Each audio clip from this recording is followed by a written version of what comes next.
Recognized for 5 minutes. Thank you, Mr. Speaker, and thank you, Representative Mitchell. Mr. Speaker, I rise in support of H.R. 5925, the Coordinated Response to Interagency Strategy and Information Sharing Act, or CRISIS Act.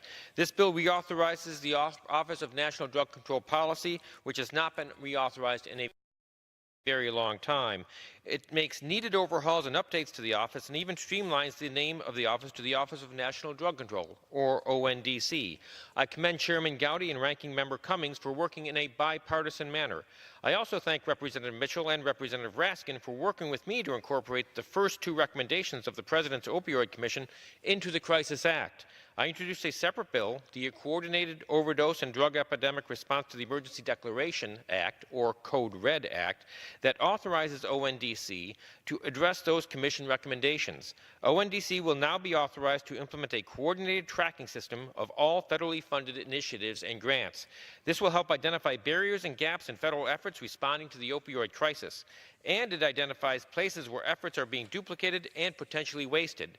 This legislation improves the grant application process by standardizing and streamlining it. The mission here is to deploy federal resources to localities that need them quickly and efficiently, instead of localities wasting valuable time and resources filling out various agency applications. More broadly, the Crisis Act will foster better government coordination and strategic planning. ONDC has cross-agency jurisdiction to coordinate the efforts among different agencies like HHS and DOJ. When agencies work together, the force multiplying effect can make a huge difference. We are making progress on the opioid crisis. Bipartisan bills like the Crisis Act will help win this fight and help the people engaged in the fight, like the North Hills of Pittsburgh, Tracy Lawless. Tracy participated in the President's Commission on Combating Drug Addiction and continues to help find solutions back in Pennsylvania. I thank her and everyone else who is making a difference. I yield back the balance of my time.